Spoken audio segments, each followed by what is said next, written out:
Hello and welcome to the second episode of the Trading Card Lobby. My name is Patrick. I'm just not a host again, so like in the first episode, I will give it over to Dan, and he will do in the beginning of the podcast. I'm just only that guy who still just starts every time with the first sentence, and I'm very happy that we have this great guest today. But Dan, I give it over to you, and you can make the introduction for everyone. All right. Hi again. If you're tuning in for the second episode, if this is your first time, hi anyway. We're glad to have you. And we have a great panel of people here to talk about traveling for TCG events. And I'm going to let everyone introduce themselves with a short introduction of what's your relationship with TCGs and how do you travel for them. Let's start with our Affinity for Commander friends over here, since it's your first time on the podcast. Let's hear it. Oh, very much. So, how do we prepare? Well, sorry, how do you prepare? Well, first of all, this is Alex, and I'm Martin. Hello. So as Alex hinted at there, I do all the preparations for everything. He just nods politely and comes along with what we do. So in terms of traveling, we travel around the UK for events, but we've not been outside of the UK yet. So hopefully we can bring a local kind of view to it. But yeah, like you get everything sorted with like military precision. Oh yeah, I need to have lists and order to what I do, and then that's how we go about it. Nice. So that's a great baseline for the tips and tricks section that we're gonna get into later. Let's continue with our round of introductions with our returning guest Ryan from Magic Arcanum. Glad to have you back. Thanks for having me. As the sole representative of the United States of America, we do things a little differently over here.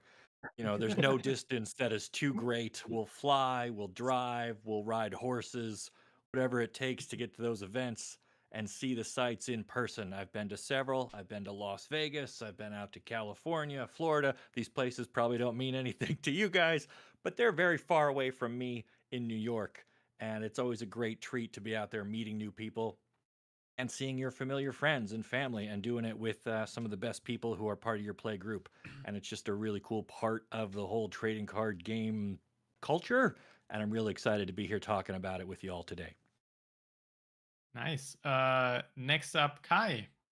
Yo, what's up? It's your boy Kai Savatari, aka Savatarix. I spent the last 10 years in Tokyo, Japan, and went to several Magic events.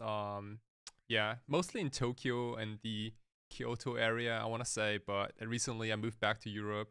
I'm now in Berlin, and I've been attending a lot of events within Europe. Basically, I just came back from a gigantic event from in Bologna, Italy.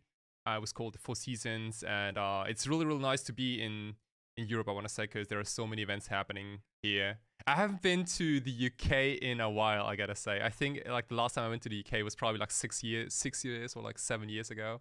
It's in Birmingham. But yeah, I guess if we're gonna talk about that in a second. Yes, I'm not representative of the UK, which trust us. But yeah. All right, Patrick. Yeah, so for me, TCG is what I said in the last episode, a very long ongoing story, and I'm traveling my first time, I think, back in 2003. There's a great story I will share later, but it has something to do with sleeping overnight in a McDonald's restaurant in Cologne. And at that time we don't have much money, and you picking up the cheapest train at the saddest time and arriving 5 minutes before registration closed. So that was a fun time, and I'm very happy to share with that. Also traveling worldwide about events, I think I'm super happy about the second topic. And that brings me to that guy who maybe travels the most in this round, because he is judging all over the world, and that's up to you, Dan. Yes, I've been. So my first, I want to say, big international event was Grand Prix Vienna in 2013. For those who want to get a frame of reference for that, my standard deck, which I played at the GP, contained the card Sphinx's Revelation. So just dating myself there. Then my first big event as a judge was a Grand Prix in Birmingham in 2017. And ever since I've enjoyed traveling internationally for judging Magic, and I don't think I've been to a big event as a player in a long time. And my most recent event was MagicCon Chicago, where I got this nice shirt because they're actually really comfy, and I like to wear them in my free time. So yeah, I think I've been to all of the Magic Cons except one, and to most of the European regional championships. So yeah, I'm traveling a lot for Magic. I would say, so I think everybody would agree that traveling for events, it doesn't matter if it's just far away, flying over the world, or just to go into your next bigger town or city. There's something magical about it, I think, because I made the most of my friends over TCG events. So there was a lot of people where I met first time on TCG event, just ongoing friendships for now over 20 years, part-wise, and sharing stories from that time. If we're sitting together again and meeting people, so I think I would say there's no event where I don't met someone or just saw again someone who I didn't see for quite a long time, and it was every time like, yeah, it's like if classmates just reuned. So and every time, and I think that's something that is very special for me. And it doesn't matter how many years have passed by. So and that brings me directly to the first question. What was, and I would give it directly to you, Ryan. What was a very magical moment or just an experience from an event that you had in the past? We would say, hey, this is maybe one of the most memorable events for me. Yeah, that's a great question. I'd love to start it right there. So I went last spring, to the Magic Con in Philadelphia. That was close enough that I could drive to it. It took about 6 or 7 hours to get there, but I remember entering that convention hall. It's a beautiful venue, and I'm walking through these crowds with my friends with me. I have my brother and Nicole, who works on Magic Arcanum with me, and I'm just in this sea of people, and I'm recognizing cosplayers and artists and all these people who I know just by reputation, right? Because I've seen them online, I've seen their work, I've seen them, seen their cards that they've drawn or done the art for. But now I'm standing right there next to them, and I walk up to one of the cosplayers, and I go, "Hey, just want to let you know I'm a huge fan of yours. Really love your Elspeth." It was Talia Vess, if anyone knows her.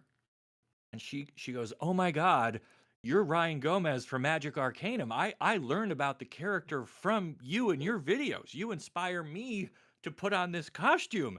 And we both stood there and had like a moment where we're like, that's crazy that we can live far apart and know each other through YouTube or through Twitter or X or whatever, and be motivated by what each other does, and then we show up at the same place and we just run smack into each other. And it was this great exchange of passion and excitement, and a new friendship was forged, and now we trade in. Every time I'm working on a new script, I'm like, "Hey, Talia, here's a character you're gonna love." And we have all sorts of great stuff came out of just showing up and walking around and seeing who was there. And that is something that can only happen at these types of events. So that will stay with me for a really long time.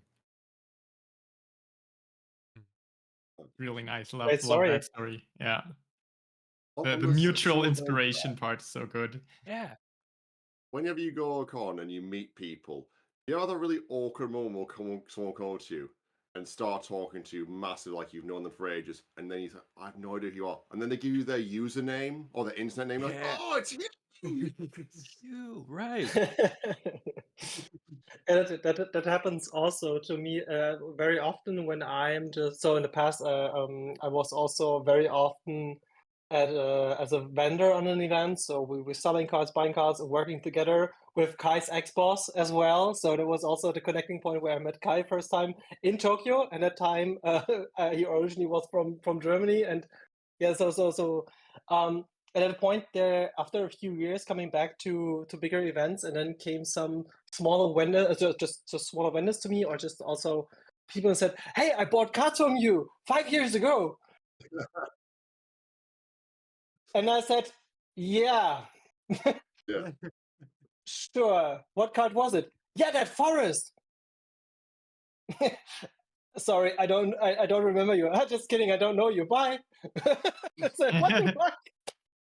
Oh, Yeah, great experience. But what was that brings me to you two guys, Martin and Alex. What was your most memorable event or experience or situation on the event? You would say, hey, this was something very unique. Indie yours first. Yeah, so one of our first events after being content creators, I think it was in Liverpool, which that's a short distance for us. That's like a half an hour train Yeah. journey for us. That's the closest event you can get to. And we went there, and it was the niceness, I guess, and like the accept other content creators. We just all grouped together, had a wonderful time.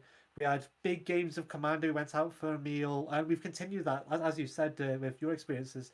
Just every year we meet up, we have food together, we chill out together, and it's just cool having so many people from different backgrounds and different locations all having one interest that binds us together. Was that the game with PK? Yeah, we had a game with Pleasant Kenobi, Olivia, who's on the Commander Advisory Committee, Committee, Wedge. There's a load of people there, and it was just a really like surreal experience. Going, I watched you online, and now you're in front of me playing cards with me. It's a very cool experience. It's also probably the only 6-player pod I will ever play in, ever. Yeah, it went on for quite a while. Yes. How long? How long was the game? Oh god! It went so. I think it only ended because someone had to leave for an event, but it went on for like over like an hour and a half. I think it ended with with PK just going, you know what, Worldly Tutor, Crater Huff, we need to go, people. And we all went, yep, I've got a counter spell, but I'm not casting it. We all need to go. Fun for me is when we went to, weirdly enough, Birmingham, and everything happens in Birmingham. And we went there, we sat down with a random Commander pod, and there was a woman who sat across from me, and she looked like she'd been taken straight out of 1969 Woodstock. She looked amazing. And she sat down, sweetest person ever. And she pulls out a mono red burn deck and like turn 2's like Return of Avernus or the Return to Avernus or Descent of Avernus. Descent of Avernus. I'm like, wow. She was just the most aggressive, angry player in the world, but she was the sweetest person. I was like, I wouldn't get this if I just stayed in my little corner of the world. It's the traveling that makes you get to see new people and new and interesting decks. Yeah. It's like the comic relief that you Still have lost that often in. It's just like a comic relief that you often have in that cartoons or in that TV shows where a cute little girl coming over and is the most aggressive one and have the big halberd or the big axe. Is that I will smash this place. Yeah. She clearly needed some outlet for her aggression. She wasn't getting it anywhere else. That's pretty cool. So you guys basically travel mostly for Commander. Is that right?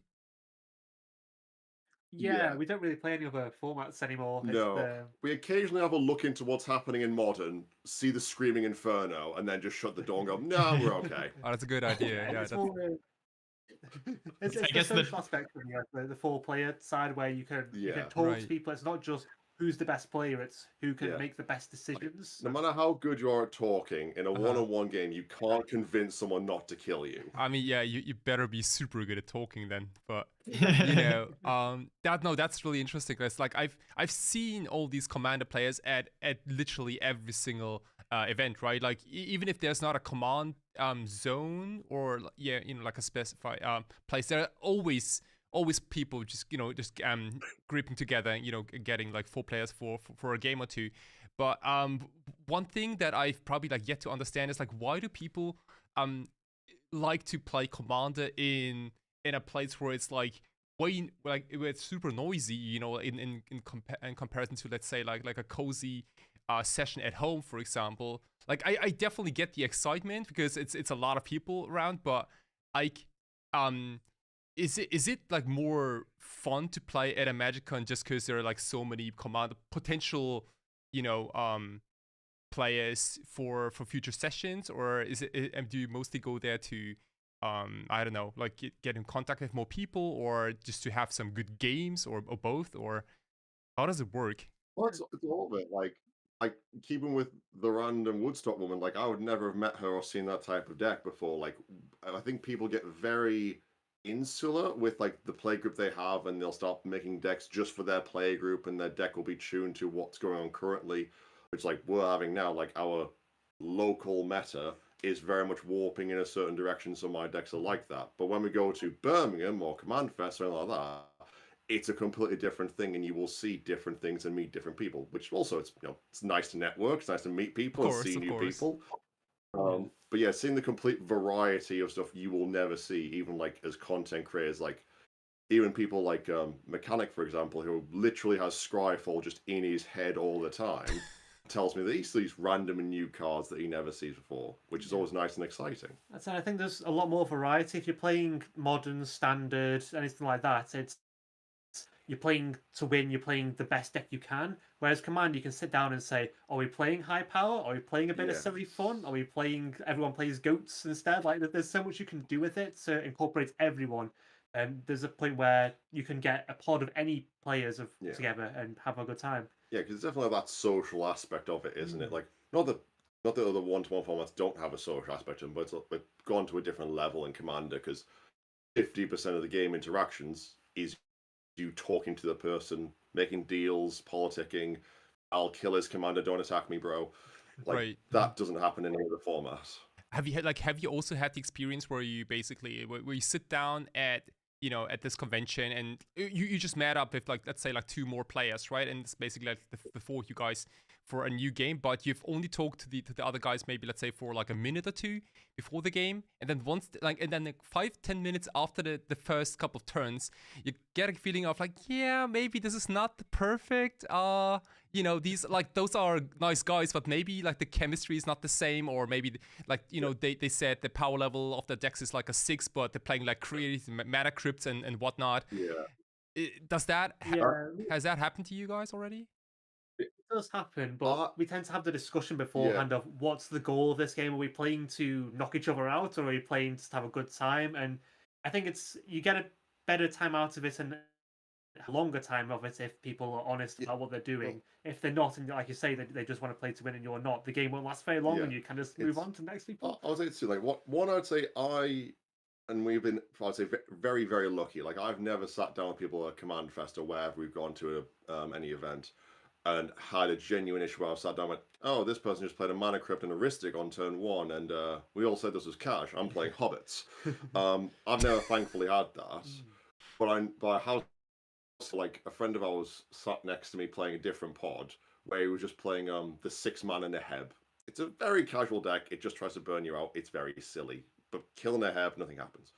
And other players got incredibly salty about it, and it created a bit of an uncomfortable dynamic. But that only very rarely happens. I'll say that's very much in the minority, considering how much Commander we play, which is a lot. I've never had that, thankfully. So I think because of how much of a social thing Commander is, I think everyone gets that idea, which brings on to the second thing, that we don't sit down and go, what's the power level? I.e., give me a number. It's what's the goal? Yeah, it's what's the goal. Are we here for a good time, a long time, a slow time? I'll play stacks. I'll play control. Maybe not those things for a good time, but it just is knowing how to have a proper conversation with people rather than just everyone differently interpreting what a 7 is. Gotcha. Okay. Yeah, I guess like these numbers are also a little like it's a little wonky, right? Like I think everyone has like a different understanding of what the 7 is, because I feel like I think at this point, like I think every single Commander deck is by default a 7. Hopefully the 7, yeah. Yeah, like that's what everyone says, right? And then like some people play Mana Crypt and into turn 1 Rhystic Study, as you just said. Last time we played, Kai, Commander, you had Fate as your commander. So there was Yeah. not a 7. There was So, a, yeah, but like, I have to say, it was Seven, one of yeah, the most seven. fun commander games I ever had. This was absolutely See. great. see, like, yeah, like, so I'm coming more from the 1 versus 1 competitive, you know, mindset, and like most events I've attended so far were like constructed events, right? Like legacy, modern, stuff like that, where it's like high stakes and you try to win, etc., etc. And I've never been to a Commander event so far, but I've been enjoying Commander a lot since like 2023, like last year. And I tend to build terrible, like good, strong decks with terrible commanders is basically what I'm trying to achieve. Like Feichi Untouchable is like one of the example where, you know, she's literally uncastable. Like you kill yourself, right? So there's like a little bit of like hoops you have to, you know, go through. But you know, like Platinum Angel and I don't know, like some other cards that make you not lose the game are kind of needed. But I definitely also like to play those powerful cards like Demonic Tutor and Mana Crypt and, you know, Soul Ring. Like they're definitely in my deck. So my decks are all like 8s is what I've been told, but my commanders are all like really shitty. So maybe we can talk it down to like 7.5 if that number exists in Commander. I always say a thing of you're allowed a huge number of tutors depending on how silly your commander is until you get to saying it's a CDH level deck. Like you can have all the tutors in the world if your commander is, I don't know, Yargle. And you play all the black tutors, that's fine. You got a 9/3 vanilla creature for a commander, that's fine. Right. Dan, question: What is from your side as a judge? So now I see that I think there's for everyone a special decision or just a main goal if you go into an event. Some play competitive events. Some come there to play casual commander. Some come there to meet artists and meet the community as the main part. And for you, focused on the most time I know you, also we figured out also that we know each other longer than we know us in person because you're the red-haired judge. So I met you just 5 years before we already in person met. But for me, it was every time like if I met you on a smaller event or a bigger event, like before we get known each other in person. For me, it was every time there was something special if I saw that judge community, because I think the judge community is like, so you have the commander players, you have the competitive, what I said before, but I think that the judge community, it feels like every time for me, this is not just only the judge, this is like a community that is here to care about that everyone has fun. And I think that is very honest, but what do you think? Or just also that brings me to a question to you as well. What was your magic moment on an event as a judge, maybe? So I think this is also something I would not want to know.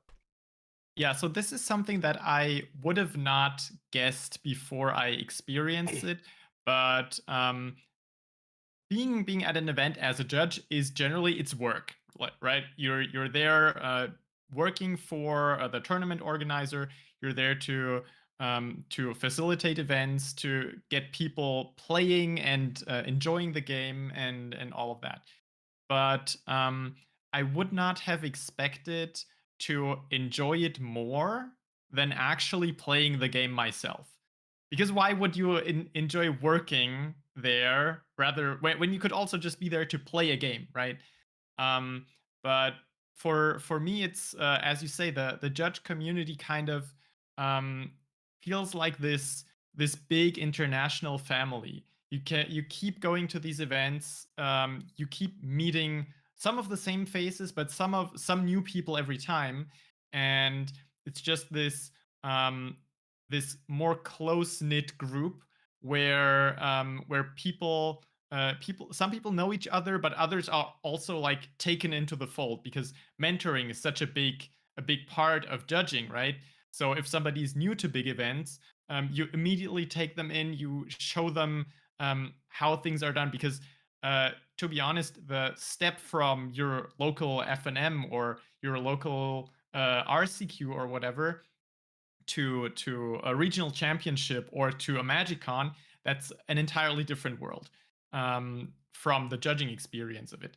And helping these people find themselves and find the joy, just like we as judges help players having a more enjoyable experience and explaining things that's kind of just that runs in a judge's blood, basically. And that's what makes it so much fun.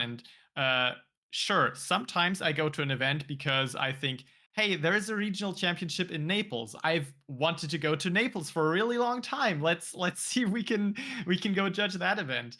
Or the first time I went to Vegas, like Vegas is kind of the Magic destination, and going to a big like headlining event in Vegas has been a dream of mine for a long time. But in the end, you spend most of the time in some convention center or an airport, and it's about the people you spend the time with. And if I am there as a player, I might have some great games. I might have 9 rounds where I'm playing people who are not here to have a good time. But if I'm judging, I know everyone I'm dealing with is here to have fun and to have other people help other people have fun. And that's kind of what makes the magic for me. Also, I think that brings me to my, I would say, magic moment. So I thought about that a long time. But first, I would say Barcelona last year was absolutely a blast. So it was for me first time on a MagicCon, meeting so many great people, sitting with Johannes Voss on the table to playing Magic. And then he introduced me, yeah, these are the other players. He had, hey, I'm Brian. And I realized, oh, this is Brian Kibler. Okay, cool. And but for me, the magic moment goes back to my very first event that I go to after leaving that only tabletop Magic playing at home with friends. And there was a local tournament. It is a small, very small con. It was 20, 30 players. We had it every half year. It's in Kaiserslautern. It's southwestern part of Germany. And I was there with my extended deck, and I said, yeah, this is my first time going to a tournament. I went 0-6, but the point was that I had a lot of fun. And for me, it was also the first time, so it was a half year after the beginning of Magic, playing Magic. And then one of my oldest friends introduced me that time. So he came to me and said, hey, I'm Steve.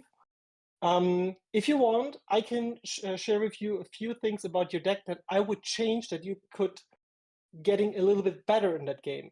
And it was something completely new for me, because before I'm just were in a few sports teams, community teams, and so on. But this was a magic moment for me, because there was someone I don't know and taking the time to explain me what I can do better to have more fun with the game.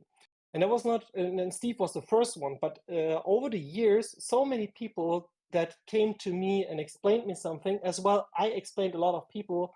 I had a local store for 2 years, explaining a lot of new players, hey, how the game works, not only just for Magic, also for Yu-Gi-Oh, for Pokemon, and so on. And for me, it was every time that magic moment, and that's why I'm traveling for. So my main reason is just meeting people again. So this is something I love. And if I'm coming, for example, I met Steve 1.5 years ago in Frankfurt, on a JK event. After 2 years, we didn't see each other. I said, hey, Steve, you're here. And it was like playing with him again, like 20 years before. And this is, that stays for me as one of that magic moments, because then I realized that the TCG community is always a connecting point for me between anywhere in the world. I can play Magic. Anywhere in the world, I met someone. So you don't need to talk about the same language. As well as the first time I was in Tokyo, and I looking for a store that is English spoken, and I realized the owner of the store was originally Kai's boss, Heiko, and he originally grew up 20 miles away from me. Originally, so I met him in Tokyo as well. I met also Kai in Tokyo first time, and this is something that makes a connection all over the years. And so every event or every travel is connected for me, or the most of the travels are connected to me with TCG, because if you go into a TCG store anywhere in the world, you met someone who has the same interests and and the chemicals that fit together to have a great time. And this is something that I experience a lot. So to cut my voice as an ongoing talk again, Kai, what was your magic moment on an event? Oh gosh, like So you are also I think you are also artist, and I think what you told me the last times we met each other, that now being on and having a booth is something. But tell us your story. Yeah, I've been to a lot of events. I think the first major events. I think we gotta cut the Friday Night Magics, right? But I guess like in terms of large events, I think the first large event I attended was in 2013. It was a GP Strasbourg. This was my first competitive, event. It had like 2,000 something players in it, and obviously it was my first event, so I did terribly in the main event. I dropped out early and played a couple of side events, as you're supposed to. And and since then I've been at most big GPs in either the Central European locations or the ones in Japan, especially like Tokyo and like the Kyoto region. And I think the one event that will probably always stick out, and that's coming from like more like a competitive mindset, is GP Kyoto in 2015, because that's the one that happened 2 months after I moved to Japan. I didn't know many people back then. Like I knew like a couple faces. I knew a few stores here and there, but I wasn't really in the Japanese community as much as most other Japanese players, right? But I attended that GP as a half Japanese, like I'm half Japanese, half German, and I attended GP, and I was so focused, like because I didn't talk to many people at the event. I was so focused on the game itself that I don't know, like I miraculously ended up top 8ing that GP, and with a terrific record of like 13-2, only 2 losses after 15 rounds with my Storm deck. And I was basically all like focused on my deck and my deck only.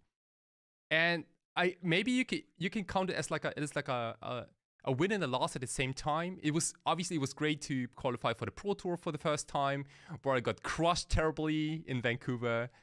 So that happened. That was pretty cool, but I regret being only in my zone, if I mean. Like I didn't connect with anyone particular, and also kind of avoided small talk whenever I could, because I just wanted to basically focus on games and games only.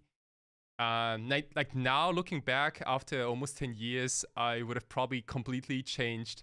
I would have done everything differently probably in terms of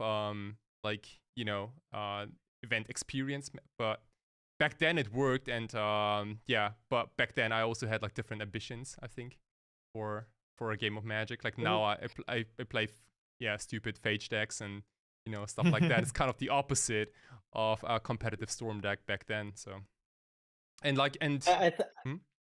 yeah, just go on. Oh no, and I just wanted to add that like and like a year ago I started to completely change the way how I attend events. So I've started to paint art as a Magic player to other MTG players, and I've started to make tokens which people can use at events. And like last year I had the honor of having a booth at the Eternal Weekend in Prague, Czech Republic, and where people could basically just show up, get their playmats, tokens, talk to me, because I also stream Magic, Modern, and Legacy mostly on Twitch. And I also started a direct challenge booth where people can directly challenge me at my booth, and if they beat me, they get shiny tokens and whatnot. And if they get beaten, then they still get something. But like, instead of joining the main event where you can potentially, like drop out, like 3-3 drop or something. I decided to be there with my booth and still play a lot of Magic, but yeah, like like my booth started to be like something like a side event of some sort where people can always show up, talk about Magic, play against me, pick up some tokens if they want, and have a good time, regardless of the outcome of the main event. So yeah, I love that perspective shift. Like if you're used to going to events as a player and then going as an artist, as a content creator, as a judge, that as a vendor, that's just such a different experience, and just changes your perspective and I guess your expectations for the event a lot more. Like I remember when I used to go to competitive events as a player. I never really, I don't think I ever made day 2 of a GP or Magic Fest main event. But I remember that a lot of the prep talk with other groups that I traveled with were about how can you spend as little as possible on your hotel, on your flight, on your train, whatever, so you have as much money as possible to spend at the event to, I don't know, grind side event drafts or buy stuff from artists and stuff like that. And when I started going there as a judge, of course, that kind of changed, because you don't really have a lot of time to spend money at the event. You're kind of there to make the experience better for people who already spent their money at the event.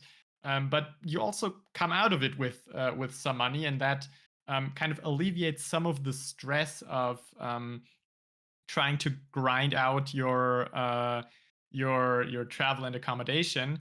And actually, at this point, shout out to Pastimes who do the staffing for MagicCons for giving us nice bonuses for hotel stays, because that makes my experience as a judge so much more comfortable, knowing I can just stay in a nearby hotel, will be able to afford it, and actually have a full night's rest when I get on the tournament floor in the morning. And yeah, that perspective shift and change of expectations is something that I love to see from every perspective, really. It brings me directly to Ryan, and also we just introduced the next part of this episode about, is there any tricks, life hacks, preparations, mainly so in one sentence, in the past? Yeah, let's grab a bag and let's go. Bad idea. Ryan, what are you doing for preparation for event? What is your doings, your tricks, tell us your secrets about that you have a better time on event. Well, number 1, shave right, the head. right, Number yeah. 2, trim the mustache. Once you got that done, then you're ready to go. I wrote 5 quick little notes here. So my advice would be, if you're going, go with friends. I mean, it is so helpful to have someone to hold your bag while you run to the bathroom, or someone to watch your back, or someone to cry to when you get hit with the bad beat and you're knocked out or whatever. This is so much more fun when you're there with somebody that you know. It's more practical. You get to split a room. Usually it's cheaper, and you go stand in line over here and get the French fries. I'll go get us the milkshakes from this guy, and we'll team them up and have a better meal. So much better experience if you're there with at least one other friend. So do that if you can. Advice number 2, don't overpack. Don't bring every commander deck and every sideboard card and every variation of deck thinking that you're going to play 999 games, because you're not gonna. Bring like your 2 or 3 favorite. Bring maybe some cards to get signed by celebrities or artists or whoever, and bring like a little scrapbook and collect signatures that way or something. But you really don't want to be carrying a huge heavy bag through the tournament hall or through the convention center all day. You're just going to wear yourself out and be miserable. So keep it light. Go fast, stay mobile, and pack minimal, right? Just what you need. Tip number 3, have a plan, But be flexible, right? Like I know what events I want to hit. I know what panels I want to sit in on for sure. But if someone wants to grab me and say, hey, we're going to do a quick Commander game, can you jump in with us? Or, ooh, there's an event firing in 10 minutes and I want to get a few more prize tickets so I can get that cool thing off the prize wall. I didn't know they were going to have that here, right? Leave yourself the opportunity to jump on those really cool things that you don't see coming. But you also don't want to show up to an event and be like, now what? Because the clock is ticking and you probably paid a lot and moved mountains to get there, and you don't want to really waste your time either. So strike that balance, come with your plan, but remain flexible. Number 4, kind of related to that, budget your money and your time, right? Because you can't go to every panel. You can't stand in every line to meet every cosplayer. You got to know where you're going to get the most value out of your time being spent. And your job at this convention is to turn your money into memories, right? You're looking to buy cards that you can't get anywhere else, or artist prints that really show off your favorite artwork, or entering in an event to win prize wall tickets so you can get some really cool, one of those oversized poster cards or something. So that's the kind of stuff that you're looking to do. Don't just spend, your hard-earned dollars on some little flimsy hat that has the con logo on it that you're gonna never wear again or something. I don't know. I try to avoid like trinkets and stuff, and really try to collect those memories that you can't get anywhere else. And then the last piece of advice: enjoy the location too, right? If you're in a new city, you've never been there, set aside a few hours to take a walk around. Go see a museum, check out the local parks. Even if you just experience the food, go to a restaurant, have a sit down meal outside of the convention center, because usually the food there, not very good. The lines are long, the prices are high. But if you can step away from that, even for just 30 minutes to an hour, and tell your friends, hey, meet me at this cool, high rated place that is just up the street, and there's going to be no lines or anything there because everyone's here at the convention, so we can get in and out. We can even play at the table while they're bringing us our food, and we can just, enjoy a part of Philadelphia or Las Vegas, see a show or something, right? There's so much other stuff that these cities and venues have to offer, and I think a lot of people get hung up on, I'm going to go, I'm going to play in my event, and then I'm going to crash at the hotel. I'm going to wake up and do it all over again. You could fit in just a little taste, a little slice of life from wherever you are in your travel. You're going to have so much more to look back on and remember about that trip. So those are my top 5. I'm happy to open the floor to anyone else to see what you guys have to say. I mean, that was so well scripted. I don't know if there's like I don't know if there's anything we can add to that. Yeah. I would say if you're just on the same. Yeah, just go on. If you're going to event, definitely do something that's more unique there. Like, for example, we love chaos drafting that we don't ever tend to do our LGSs. Like, do something that you can't ever do. Which also brings on to a small point that might make Dan's head hurt. We were in a chaos draft once, and the guy, instead of passing past his pool that he drafted to the left, which we then drafted his pool before he realized that, and no. it took. This was the nearby judge, the floor judge, and the head judge all had to come over to try and resolve this. It was everyone donated cards back, so they had a pool and we still had a good time. But it was one of those moments of, how do we fix this? Because this is crazy. Well, it's exactly what Ryan was saying. It's like that was money to memories. Like you couldn't pay for that. That's it. Like Ryan covered a lot of the things that I'd written down already of just preparing for it, being flexible. But one thing I'd say as well is budget before you go and make sure that you can afford the trip, because you've got to think of not just the tickets for the event, the hotel, the travel, food whilst you're there. If it's going to put you in a difficult position financially to go there, wait till the next one, save up for it, make it a goal to go there. Don't put yourself in like a hardship to go to an event, because as cool as they are, you need to look after yourself first. And they're not going anywhere. Like... No, we're gonna get. There's this, especially in America, you get a lot more than we do. We kind of get a couple. But then they are further apart for you, so I suppose it balances out more. Texas is the size of Europe. They do have quite a few distance to go. When you were saying you travelled 6 hours, that was a short drive for you. You could get to our entire country in 6 hours. So I was like, Yeah, that is definitely one of the things that I experienced when I started traveling to the US for events, that 100 miles is a long distance in Europe. On the other hand, if you're experiencing part of the locations and the history of the places, for a lot of them, you start realizing that 100 years is a long time in the US. I was waiting for someone to bring that up. That's a classic yardstick. Yeah, that's yeah. The bank in our city is older than the US. Yeah, it's crazy. Like we live in quite a nice old place.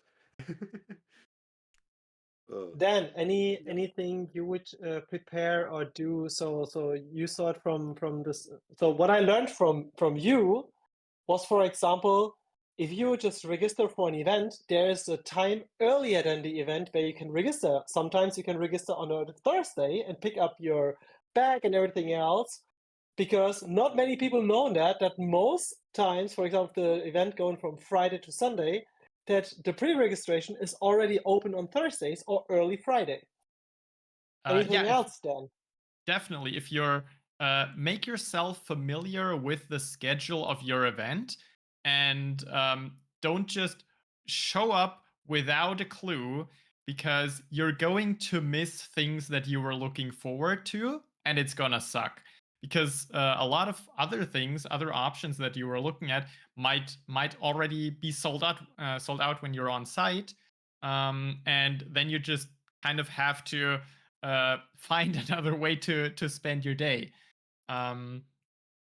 That is definitely one thing. Another thing I wanted to piggyback off of what Ryan said about don't overpack. Get familiar with however you can get to events a lot. Like if you're traveling within your country, like you guys said, mostly going to events in the UK. Get familiar with how the airports work, how the train lines work, and especially for me, one thing that I dread is losing luggage. So I always try to avoid getting checked luggage if I'm going through an airport. I try to use only carry-on luggage at all costs, and that's kind of going to my next point. Get familiar with yourself and what you enjoy most at an event, and try to maximize that. If the rest of your group don't enjoy queuing up for artists for days, but you couldn't care less about playing the game outside of your friend group, but you would love to chat to some artists, just do that. Especially the friends of yours who are in their events will be super happy to have someone around who is not on a schedule, who can just grab them a drink between rounds. Especially looking at those control players who take 55 minutes every round. That was also myself. Remember that Sphinx's Revelation I talked about earlier? Yeah, I didn't eat a lot at that event. And last thing I would like to get to is especially if you're new to large events, don't be scared of just asking people for help. Like I don't know how many times I've just walked up to people who walk around a hall confused, and they just breathe a sigh of relief when I tell them, "Hey, can I help you somehow?" And that's what judges are here for. That's what tournament staff is here for. That's what convention center staff is here for. If you can't find a restroom, if you can't find the place where your tournament is taking place, don't just scramble and run somewhere. Just ask people, because there are always people there whose job it is to help and who would love to help you out and make sure you get that experience that you spend so much getting to. So you talked about that you don't have so much or so many luggage with you, but on the other point, if you're just like a vendor or an artist, you have to carry a lot, and that brings me to Kai. So you just, I'm every time surprised if I saw you on an event and how many stuff you have around you from yourself, but I didn't see. Yeah, you have one luggage. Tell us your secret, Kai. How you travel with that much stuff that you just carrying with you every time? Secret And Mary how Poppins many bag. clothes do you pick up? Yeah, dude. normally for an event? I'm just really good at Tetris. What should I say? Like, you know, that's it, really. I figured out a system how I can fit my clothes, all my decks, the whole booth equipment, everything I sell, the playmats and tokens and tablecloth and lights and whatnot, and all in hand luggage carrier. I spent like probably like a whole week figuring out like what the max, literally the max size you're allowed to take with you on an airplane is, and I maxed it out, and you know, that's what I've been doing for this past last year. But my goal is also to go to some events in the US this year. I talked to Star City Games a little bit and NRG Games and a couple of others, and for those events I might have to take an actual, like, you know, an actual suitcase with me. But yeah, I think I generally like your guys' idea of not taking too many things with you, I think, because like I had it just recently where I took too many decks with me and I ended up like not playing with half of them, I want to say. But I always wanted to keep the option ready, right? Like, because you never know, and maybe it might come up and maybe someone wants to play against my, I don't know, my power level 3 Commander deck, which probably doesn't even exist. But yeah, I had it regardless with me, and it just never happened. And then you end up taking like things for no reason. But one thing like but like there are a couple of things. Just go on. There are a couple of things that I always have with me at Magic events, and for example, that's like one of them is my business card, like a card that also shows your socials, because like sometimes you have 5 or 10 minutes to talk to someone if they have the time, you know, maybe they're in between rounds or something, or they are doing like a lunch break or something, then you can definitely talk to them for a little longer. But sometimes people, you know, some of them are in a rush, you know, like maybe they only have like a couple seconds because they're like going to this other event or they have to sign up for something. So like conversations are, they kind of vary so much that I tend to have like some social media QR codes, something with me, you know, that I can just toss over and be like, hey, you know, like it was let's talk, you know, maybe tomorrow or at some other time, or maybe on social media again. So usually I have that with me. Awesome. And then I also have how do you even say, like a mouth spray for like if you have bad breath. Because like that's something I don't think it's, especially the Magic event, it's that's like something like kind of easy to forget. But I feel like especially like in the second half of the day, I kind of want to brush my teeth very badly, but I don't have a toothbrush with me, so I tend to have like those like little sprays with me, and usually that does the trick, you know, for the most part. Small side question. So in the most countries in the world, everybody speaks English and you just can go to an event. But I think there are outside people to go into Japan and traveling first time there, and they're not so familiar with Japanese. Do you have any inside tips and tricks for if you come into Tokyo, where you can play Magic for English-spoken people? Or if you say, hey, what is your preparation if you, I know you speak Japanese, but if you had someone who asked you, hey, if I go to Tokyo, where's the best place to play, or how can I go into a play group? Is there any possibilities, or should they say, no, just only for traveling? Well, for stores, like for stores, I think... Any ideas? It doesn't matter. I want to go to Japan and play Commander, for example. Yeah, so if you're talking about like large events such as like Magic Fest, GPs, and all that kind of stuff, I think the biggest difference is that the food tastes much better at those locations. Like food is much better. Like, you know, instead of hot dogs and burgers and fries, you get like, I don't know, like hot bowls of like rice and fish or beef or whatever it is. But like, it's like so much nicer.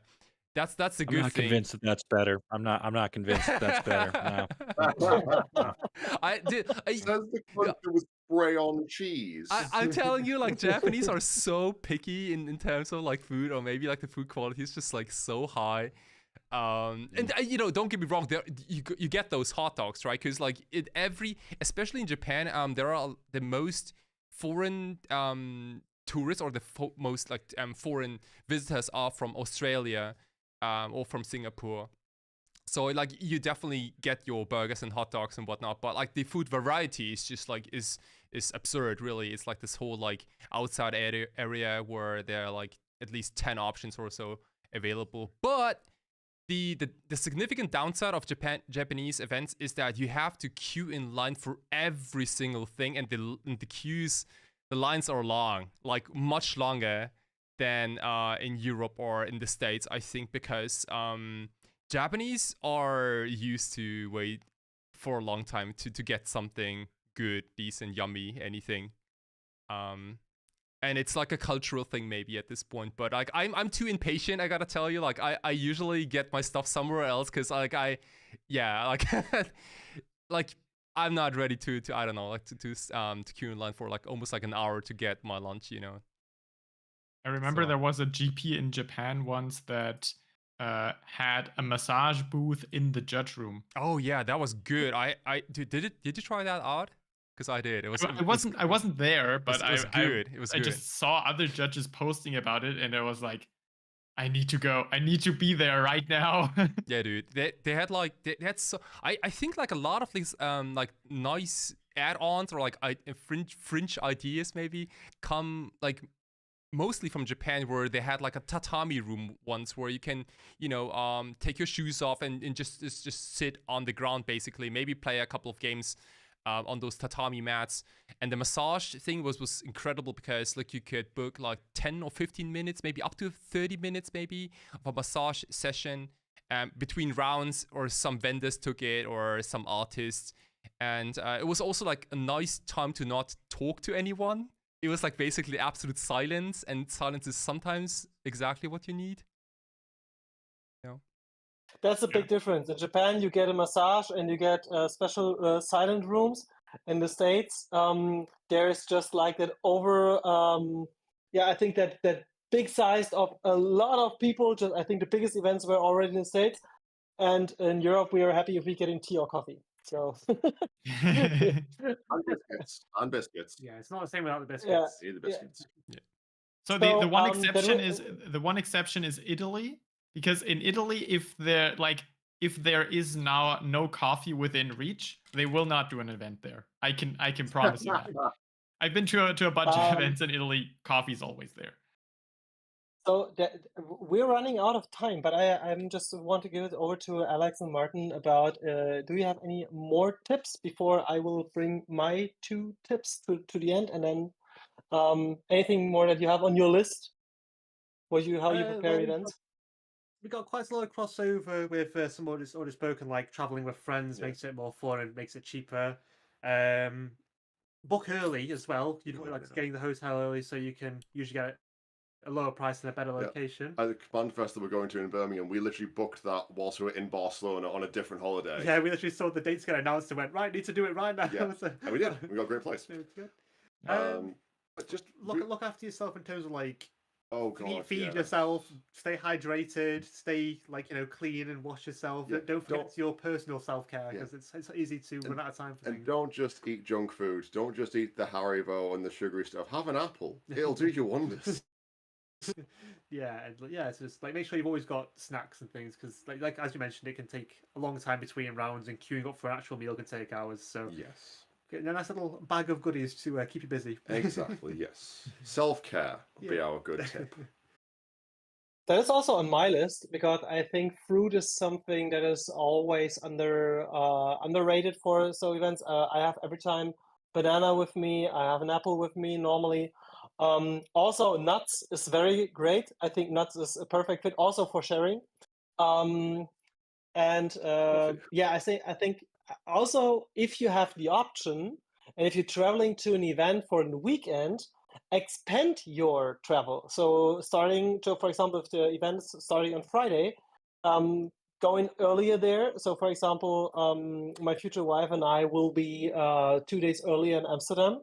to enjoying the city. So combine that with your trip. So I think it's you're already going there for a city, and also a good fit could be if you're traveling with friends, and the older aged people, or just they are just already building a family. It is also a great experience for younger people. They want to play on a tournament. So for example, one of my best friends, I will met him in Amsterdam as well. And he's going there with his oldest daughter. She's 12, and she will playing also modern at that event. And for her, it's the first big event. So share your experience also, not only with your friends that are already playing Magic, bring new people to it, people that are getting interested, to just your family, share it with everyone, expand the time in the city if you have the option to. And what Ryan already said, get the experience for the city itself. So learn something about the culture, learn something about, and being respectful. I think one of the things that I learned after I traveled outside of Europe is prepare for every country you're traveling to about the rules and the gentleman agreement, I would say, about to don't be. So in some countries, it's fine to shake hands. In some country, you do in a bow for introducing someone, or just say thank you. Being respectful, I think, is also very important. And what Dan already said, ask people, ask everything around. That is one of the great things about TCG communities all over, between Yu-Gi-Oh, Pokemon, Magic, anything, Force of Will, TCG. I met so many great people. They helped me to enjoy the TCGs. And that brings me to the final words, where I want to start with Ryan. Ryan, so firstly, thank you for being today here with us. Where can we find you? Oh, thanks for having me once again. I hope I did my country proud and represented all the great events coast to coast here in America, where we do things correctly all the time. You can find my videos are on YouTube. It's called Magic Arcanum. I talk about the stories behind the cards, and that can be the lore and the ongoing, narrative that ties all of Magic together. Or it can be recounting great events or experiences that I've had just playing the game, doing whatever. So a little bit of everything over there on Magic Arcanum. Also, you're fixing storylines in Call of Manor, for example. That was one of my most recent videos. All right, I rewrote the story for Murders at Karlov Manor, and that's been getting some interesting feedback from the community. Some people don't like it when you mess with their story, but some people thought that I had some interesting twists to it. So if you're curious about what could have been with the murders at Karlov Manor, go check out my latest video on the channel right now. Thank you, Ryan. So I will give it over to Martin and Alex. Where can we find you, and what are you doing at the moment for your channel? So we are Affinity for Commander. We primarily do deck upgrades, looking at powerful legends, how to build them, and gameplay videos of 4-way games of Commander, varying from out-the-box precons with a few high power level gameplays as well. And you can find us at Affinity for Commander on YouTube, at For Commander on Twitter or X. And I think that's it. It's hard to remember what's going on. Yeah, that's it. I have one more addition question. I also will give it back to Ryan after you answered it. What will be the next event you're traveling to? So we're going to Command Fest Birmingham next month. Yeah, brought about the fabulous Axion now. So it's on a couple hours travel for us, so it's relatively small compared to what's we go to. But it's one we've been to in the past. It's one where we've got friends and we're going to meet them there. Yes. We know people are going to be waiting for us, and we're going to wait for them. So it's quite nice. It's also the first time at an event where we're going as content creators, so that'll actually be really nice. The official content creators panel, rather than just people wearing t-shirts saying "Watch us." Yes. Ryan, so I give it the ball back to you, because I think in an episode of events, we have to talk where we go next. Well, last year I kind of overwent my budget on travel for events. So I think this year I'm going to stick a little closer to home. And one of my local game stores does an event called Commander Sealed, where you play Commander, but you start with like 30 different booster packs, and you get to just build your deck out of this enormous sealed pool. and you play against people for like 2 straight days. That's coming up a little bit later in the year. I haven't done this one yet, but since it's local and I can go and enjoy something that I haven't found that really anywhere else yet, so I'm excited to try out the Commander Sealed event here in Rochester, New York. But that's coming up a couple months down the road. Okay. Dan, what's your next big event, and where can we find you? So, actually, I'm going to be focusing more of like the immediate next months on local events. My next big event is probably going to be MagicCon Amsterdam in June. And yeah, in the meantime, I'm probably mostly focusing my free time on the International Judge Program, where I'm currently one of the program leads. So if you're interested in finding out how to become a judge anywhere that is not the United States or Canada, because they got Judge Foundry over there, then check out internationaljudgeprogram.org, and you can find out how to become a judge there. Great. So, Kai, so where can we find you? What is your next event where you're traveling to? So I just came back from an event called the Four Seasons Bologna in Italy. It had like a couple of hundred people for all the formats, be it like Vintage, Modern, Legacy, Commander, and so on. I don't know exactly what the next one's gonna be. I think it's one of the upcoming events is the Impact Returns event in Spain. That's like mostly Legacy and Modern. I'm also going to Amsterdam and a couple of other like medium-sized events here in Europe.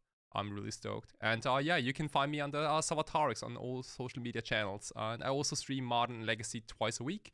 In fact, I just streamed my last stream like 3-4 hours ago. So you can definitely check it out in the VODs. We played some crazy Legacy Reanimator nonsense. So yeah. I will Did close it this have up. Phage So, in it? It didn't. I mean, I was like so close to putting Phage in my Reanimator deck, but then Twitch chat didn't let me. So you know. you have to play pre-modern. Pre-modern page is allowed, and it's an okay card. Cool.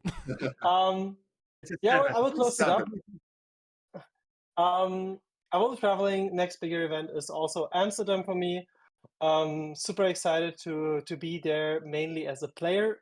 Also showing my future wife more about bring her more to Magic Gathering, because she's a big Doctor Who fan, and Doctor Who decks was a great introduction. Also building now, waiting for the secret lair that I can start building my Doctor Who 5-color commander deck, where I had a great idea because I like it to give decks a storyline. And the Doctor Who deck will have artifacts from all universes, like the One Ring, and something from the Fallout universe, something from every universe that could fit in to give the deck a storyline about the 14th Doctor, to bring all Doctors together. Giving her that deck and said, hey, let's go. She will say, no, I don't want to, but I want to see what you're doing. That will be a great experience. And you also can find me just on TCG Home, so where Kai and I'm doing also videos. So you can also find Dan on the Discord. And secondly, I'm also doing restarting doing content on my YouTube channel called Omega Zabatsu, where I'm talking about financials of TCGs. What cards just to pick up early up, why some cards are high in price, that most of the reserve list is a scam, and projects like that. What I said before, I'm super happy about that community, and also the idea of the trading card lobby. What is also how the TCGs work together, bring people together, having fun. And for me, it was a very fun episode, and I want to thank you to all of you guys being here, and can't wait for the next episode. And we will announce it soon on TCG Home who will be the guests. Thank you, Alex Martin. Thank you, Ryan. Thank you, Dan. Thank you, Kai. And see you next time. Bye. Bye. Bye. and